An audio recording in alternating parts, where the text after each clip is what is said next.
Hello and welcome back to the Little Craft House. If we haven't met before, my name is Nicole and I love to make things out of polymer clay. So if you caught my tutorial last week, you would have seen that I did a custom colour mix tutorial where we made up a bunch of new colours using some of the existing Primo and Souffle packet colours.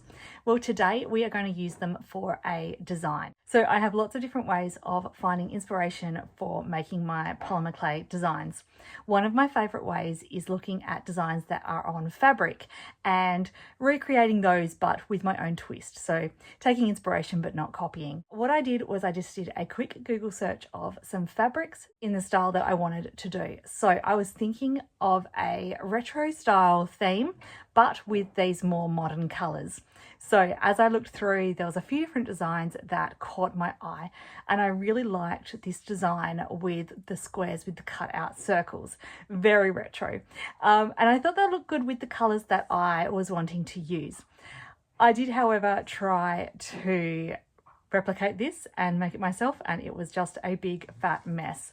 So what I settled on was a slightly different design. Now, I usually create earrings, but I thought I would go with something a little bit different. And seeing as though I am in the middle of moving my craft rooms out of this room into the other room, I thought I might make something that I can use a bit of home decor and make a propagation vase style wall hanger.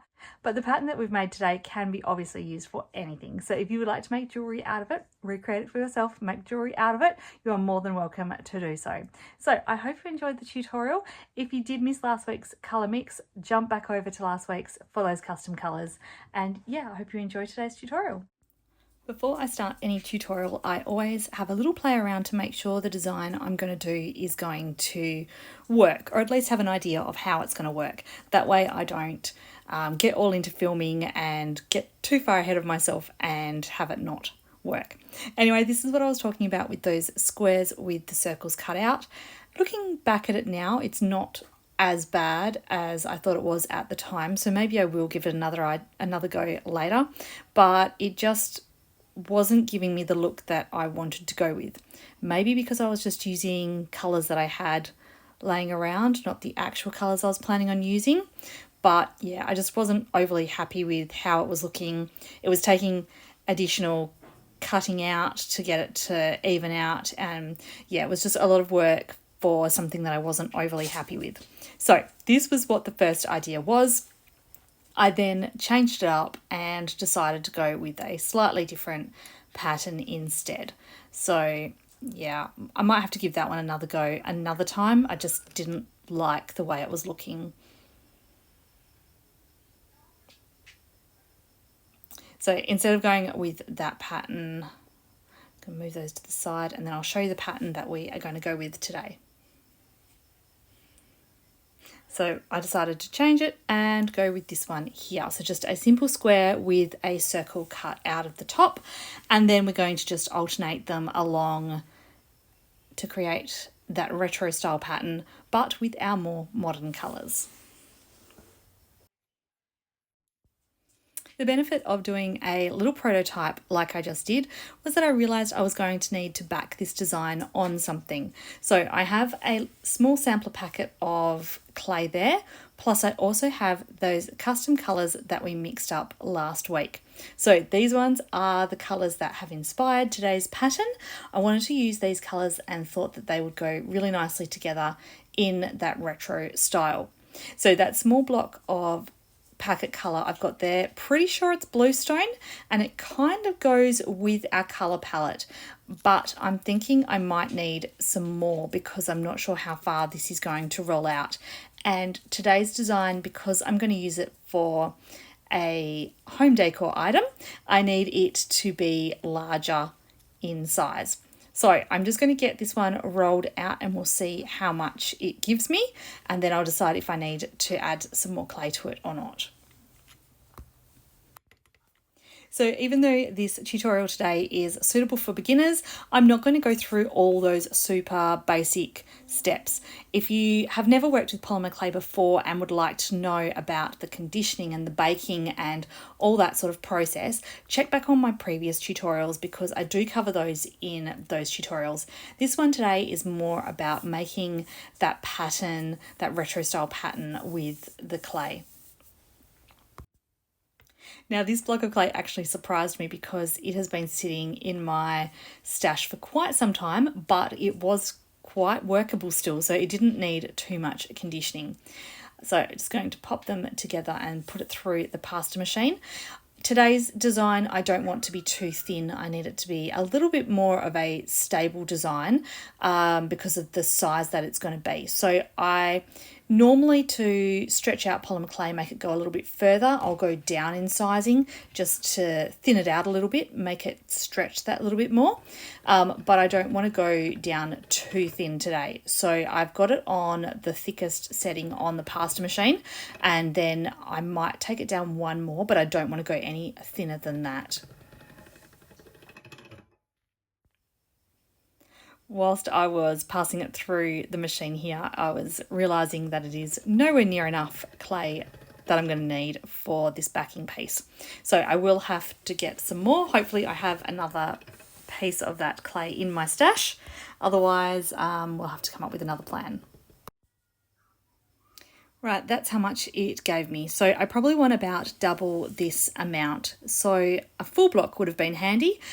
But I am on a mission to use up all the scrappy bits of clay that I have got laying around. So I am going to add some scrap clay to this to make it a larger piece for my backing. So it doesn't have to colour match. I don't have to have it exactly the same. I didn't have any more of that blue stone lying around. So I'm just grabbing these colours which hopefully will make a similar tone, and then we can mix them together, and yeah, hopefully I'll have enough for my backing piece. Right, so it came out a bit more of a purpley colour, so I'm going to add a bit of this teal blue to it, and just hopefully it brings it down to being a bit more of that blue colour rather than purple, and then I'll just mix them together. There we go. That's actually not too bad. If I added a bit more white, it probably would bring it a lot closer.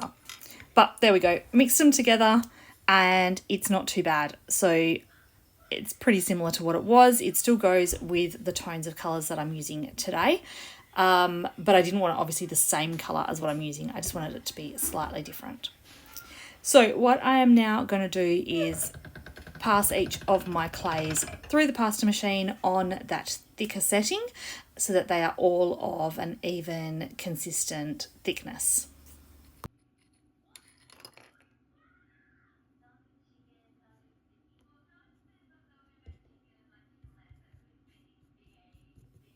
So before I did a little rummage around my cutter collection and found this square cutter. So this one is quite a good size because I am doing a larger design and my final piece is going to be larger.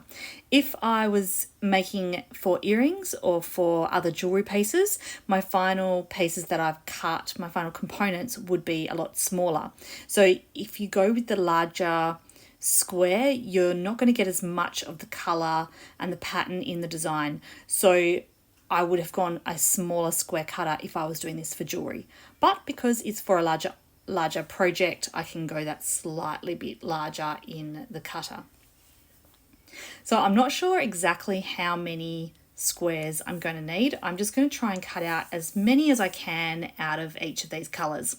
So because I rolled using the clay conditioner, it's easy for me to put it back through and come out the same size. If you need to use depth guides or something like rulers on the side to make sure that your thickness is consistent, please do that because we don't want lumpy bumpy design at the end. While I'm cutting out these squares, I thought I would talk a little bit more about getting inspiration for ideas and for designs. So I mentioned in the beginning that I got the inspiration for this design from fabric and just doing a Google search on fabrics. So I do love looking at fabrics. I used to do a lot of sewing previously, so I do have a collection of different materials in my other craft room. So quite often I'll look at those, I'll go and have a wander around the fabric store, or I'll just do a little Google and look at some patterns. So that's a really great way of gaining some ideas. I also really like looking at papers, so scrapbooking papers, gift wrapping papers, even gift cards and like gift bags and things like that. They quite often have really cool designs and patterns on them, which are great for gaining some inspiration, and even sometimes the colour combinations as well are really nice on those. It's always important though to remember to not copy exactly, because that is somebody's design. Somebody owns those designs, and if somebody was copying a design that I came up with without permission, then I would be pretty annoyed. So it's always good to remember to just gain inspiration but not copy the actual design. So usually once I've seen something that I like and would like to get the inspiration from, even if I do screenshot or take a photograph, I try not to refer back to those images. That way I'm not copying the designs exactly. I'm going from memory and adding my own little twist to it, adding my own touch and making it my own rather than copying what that designer has done. Obviously, when it comes to something like a tutorial like this, I am more than happy for you to copy my designs because I'm putting it out there and I'm telling you guys that it is totally okay.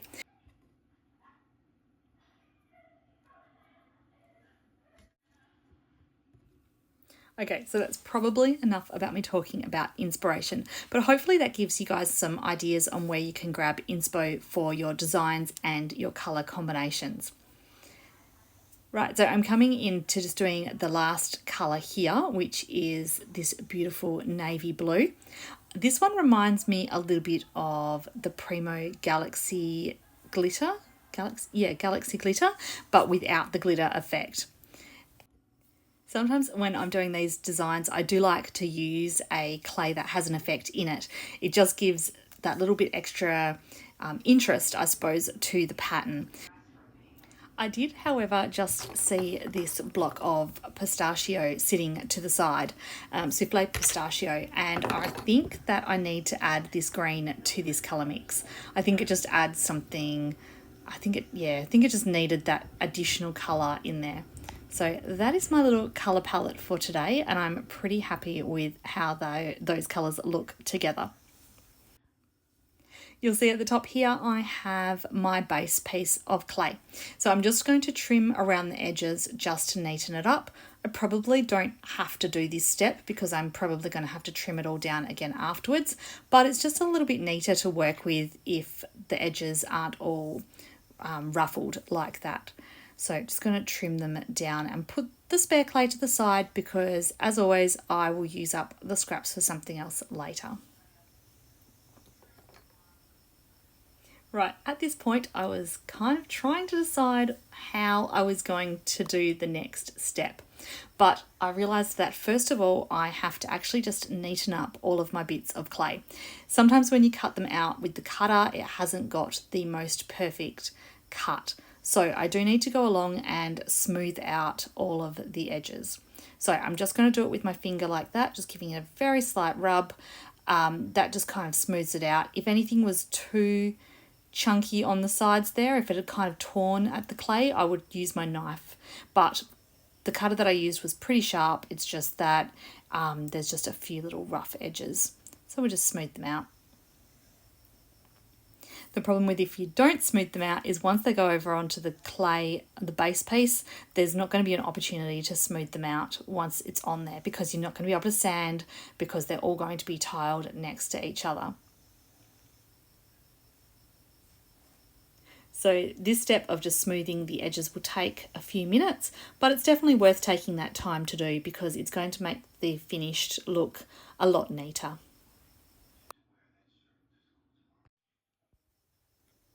So I decided the next step would be to organise my little square tiles here into a colour order so that when I'm moving them over onto my base piece of clay, The colours are random, but they're also inclusive of all the colours because I have a really bad habit of missing colours out. Like you can see at the moment, I haven't added any of that aqua blue, light blue colour. So I don't want that to happen when I get to the stages of actually tiling it on my base. I want all the colours to be involved. There we go, fixing that up there. And so even though at the end, the final look, I want to look random, I need to be organised to get it to that randomness. Okay, so I've just sped up this process a little bit here because it was taking me a little while, but I'm loving the way that these colours look together. It was something that I just had in my mind and I needed to make it come to life. So I'm really happy with how it is looking at the moment.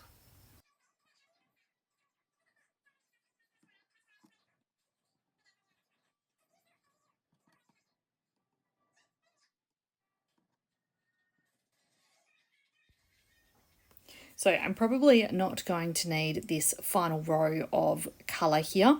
And I haven't really got enough to finish the pattern properly. So I'm just going to chuck those pieces to the side. I may need them afterwards. If I need additional pieces, I might need them. So yeah, I'm getting my little circle cutter here. This is the cutter that's getting stuck. These are the cutters that I like to use for when I'm making studs normally. I use the red version of it. Today I'm going to use the metal side of the yellow one. So the downside is that every single little circle is getting stuck inside and I need to keep those circles. So as I'm going along, just really carefully trying to get them out, and I will probably need to use those spares afterwards for anything that I make a mistake on. So sometimes ways to avoid these little circles getting stuck in would be if I was to bond the clay to the tile. So normally if I'm say I'm cutting studs, I would have bonded my clay to the tile by giving it a good roll onto it. It would then be stuck, which would mean that the clay would stick to the tile rather than in the cutter. But because of the way that I'm doing today's, every time it's getting stuck.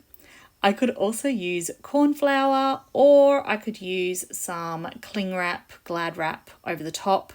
That would create a barrier between the cutter and the clay, and that would also help to get it not to stick because I'd just be able to pull on the plastic and it would pop back out.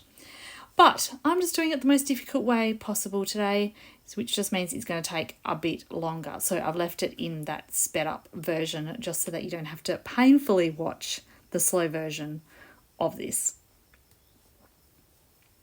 But yeah, as I said before, we do need to keep those circles and they need to be in good condition because we are going to refill those spots afterwards.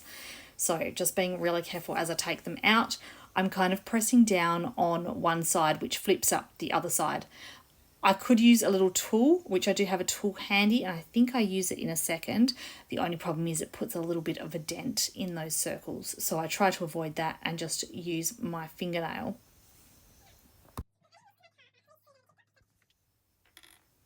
So some of my cutting outs there were quite close to the edge. So I'm just switching them over just so that the circles, just so the squares are a little bit more even and the circles are a little bit, the squares rather, are a little bit more stable.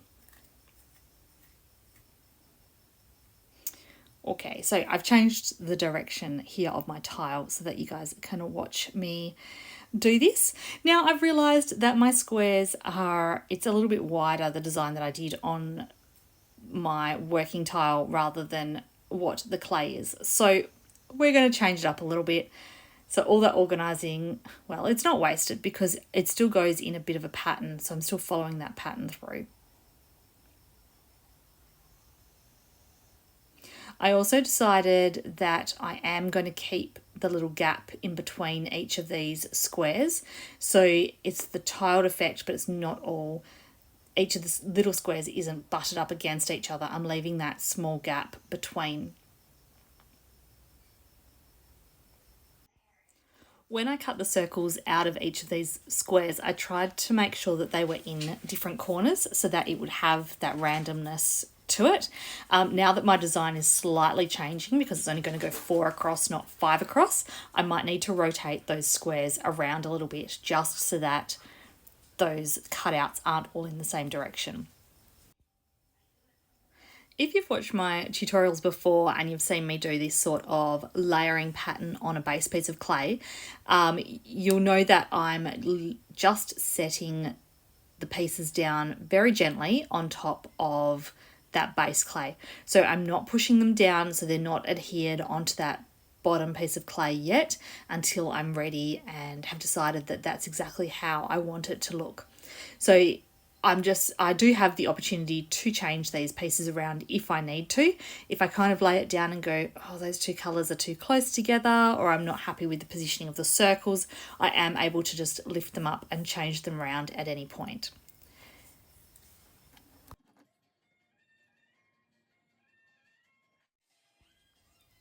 I've sped this up now once again, just so that you can still see the process but not have it in real time, because it was something that took me a while to do again. It's definitely not a quick project, but I really like the end results, so I think it's definitely worth it. Obviously, the more complicated the pattern, the longer that this would also take. I was thinking about how this pattern could be changed up a little bit, and maybe some of the cutouts could be multiple cutouts per square. It would make those tiles a little bit not quite as stable, so it would make it a little bit harder to bring it across.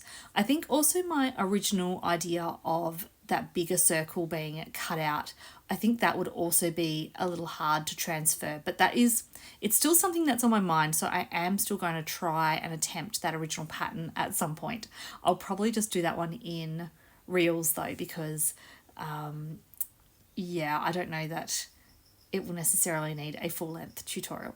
Anyway, keep your eye out for that. I'll let you know if I go ahead and post one of those.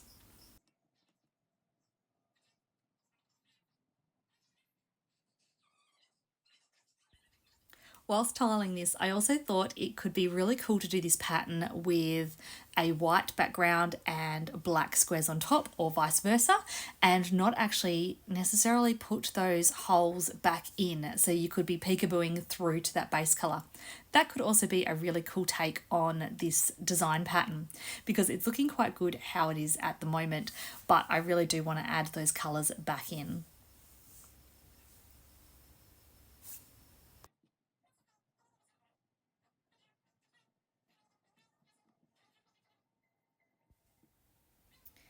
I'm coming in for this top row now. I'm not sure if I'm going to get another row on top here. I'll give it a go.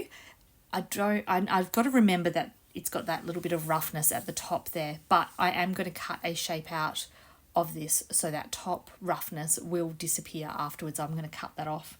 But I'm glad that I didn't trim it down before, because I think I am just going to need that height of that additional row there. Okay, so this is how it is looking so far, and as I said before, I really do like the look of having that base colour peekabooing through, but I'm now going to go through with all those little circles that we cut out from the holes and place them into each of these holes. Once again, I'm going to place these in random, but this time I'm doing it without a plan, because I haven't organised them over at the side here in any particular order. So I am just hoping that I don't make a mistake, because by filling these, it's actually going to be a little bit hard to get them out and change them if I need to. So I am just sort of following the rule that it's a different colour to the square, obviously, and it's a bit hard to have it not touching a colour, because each square kind of goes against every colour, or goes up next to every colour at some point there. So I'm just trying to just keep it random, but also mix it up a little bit as well. So I'm really hoping that by the end, when I get up to the top, I'm not left with the same colours. But in saying that, I do have some of those squares left over, so if I need to cut some more circles, I can do that.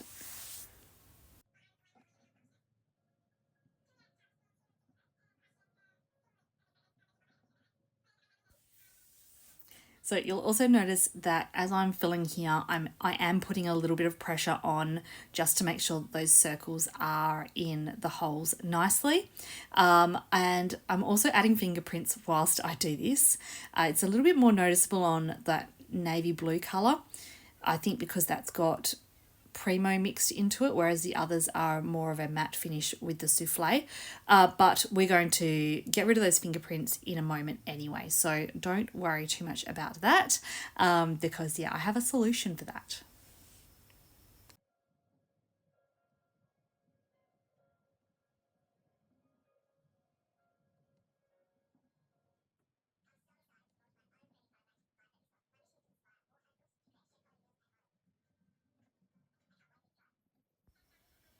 Right, this is looking really good. I am so happy with how it's turning out.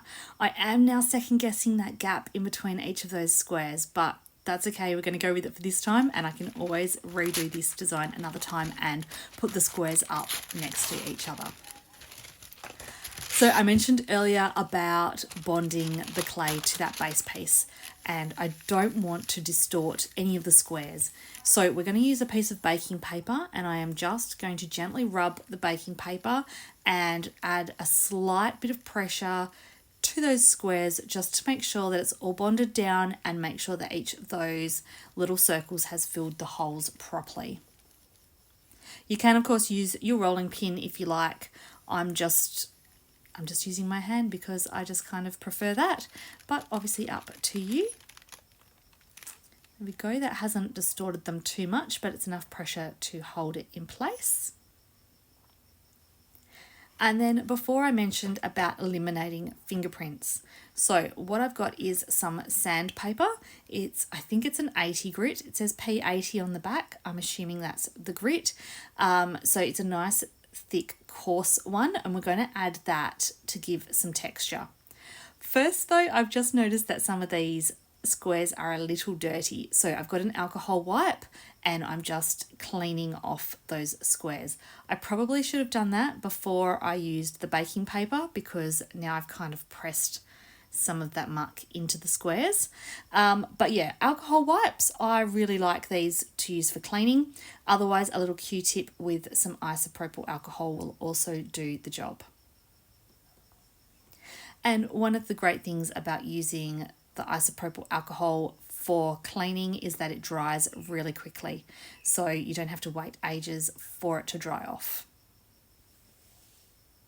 So once I'm happy with that, I'm now going to grab that sandpaper back and we are going to put it on top and give some texture.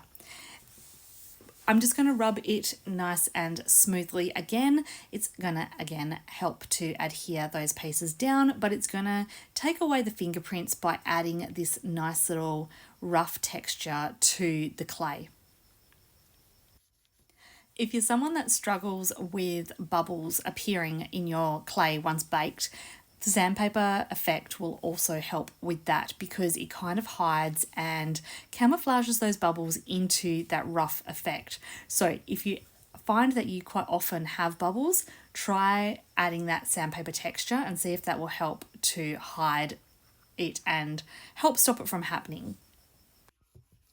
I also really like using sandpaper when it comes to metallic clays, because for some reason it kind of brings out that metallicness of clays a little bit more. It does something where it just really enhances the mica powders within the clays.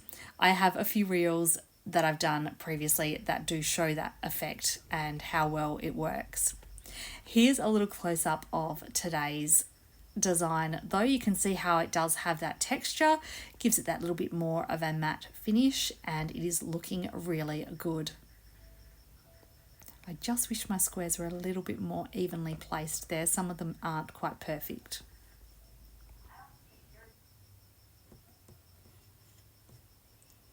Right, so because we've been working on the tile and we've been adding pressure, my design is stuck to the tile. So I'm using my flexi blade to release it from the tile, and there we have that design. It is really pretty, and as suspected earlier, I don't want to cut it up into little pieces. As I mentioned about the size of the cutter, if you could imagine cutting just a 30mm circle out, you're not going to get a lot of those colours and a lot of that design. So we're going to make it into the wall plaque. I'm using a earring board that I have handy, because it's pretty much the correct shape that I wanted. Originally I was going to jump on the computer and go and find an art shape, cut it out, or print it out, cut it out, use it as a stencil. But this was just sitting right next to me, so I was like, that's actually what I'm looking for. It's a little bit wider, but the arch bit on the top, or rather the arc on the top, is pretty much what I want, and it's also about the length of it as well. So going to use my knife and trace around the top here to get that nice arched shape. I'm trying not to press too hard on that board either, because I don't want to imprint the little holes into my design and take away that sandpaper print either. That was a bit rough, so I'm just going to go again and just go that little bit closer. Trying not to block the camera, but it is a little bit hard on this angle, so I do apologise.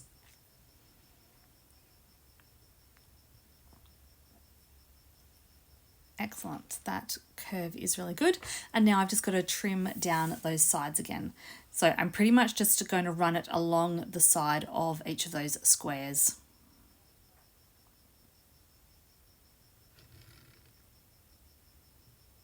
I'm not sure if I mentioned before exactly what I'm doing. I wanted to make a plaque that I can add a little test tube to and add a plant into it, and that way it can hang in my new little craft studio.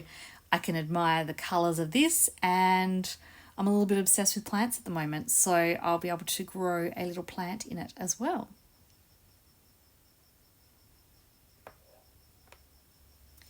Alright, just because I've kind of been playing with it, I will just fix up that texture a little bit more by grabbing that sandpaper back and just adding a little bit more texture to it.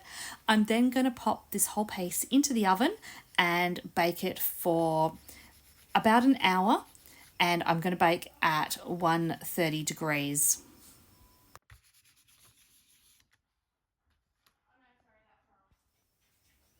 Okay, so it is all baked up now. It has a little bit of flex, as polymer clay does, which is really good. I'm not going to obviously bend it too much, but I now need to add to it my test tube. I need to add this. I'm thinking I'm going to drill some holes and tie it on. I think that is going to be the most secure way. I'm going to flip it over here and mark out where I want the holes. I think it's going to be easier to drill from the back than it will from the front because of that design. So just with a pen, I'm just going to pop some little markings in so that I know whereabouts to drill. Now, I do have to say a big apology because in this section of the tutorial, I forgot to flip my phone in the other direction. So the direction of the filming has changed. So I do apologize for that. If you've ever got a raised design or a really complicated design, it's a much better idea to drill from the back. And I always like to drill after I've baked as well. With the top, I decided that I would drill from the front because I'm going to drill directly in that gap right there at the top because it's pretty much where I want the hole and I don't want to risk chipping off any of that design. Right, so my drill is set up in the other room. I have now drilled it. You can just see those little holes. That's where the test tube is going to sit, and I want it to hang down the bottom a little bit because it's going to be hanging up. There's the hole at the top. And I have myself some of this rainbow nylon cord. I thought it would go pretty good. My colours aren't neon like the cord, but they're nice and bright and it matches in pretty well. Not that you're going to be able to see a lot of the cord anyway, but I just thought it was a good colour match. So I'm just going to cut myself 2 pieces, one to tie the test tube on and one to do a loop at the top. I was also thinking that I could add some beads to the top, but I haven't got any handy at the moment, so I might add some to it later if I find some that match in. I could make some with my scrap clay, or I might just leave it as is. It might not need the additional embellishments to the design.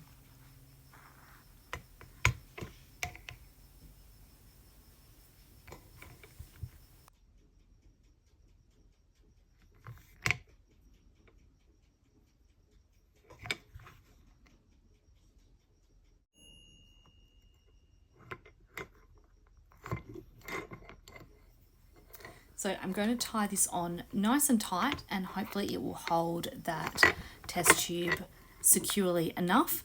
If I find it's a little bit loose, I might have to add a dab of glue to it, but I really don't want to glue the test tube in. I'd much prefer it just hold tight with the string. It's got a little rim around the top, so hopefully that will catch and hold it and stop it from slipping through.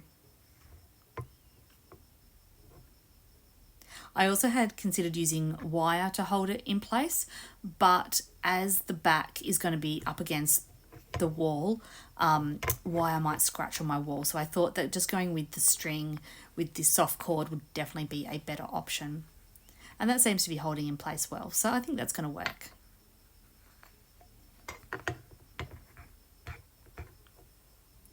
I'll just do another couple of knots just to hold it in and make sure it's nice and secure. And then I'll just trim off those little tails.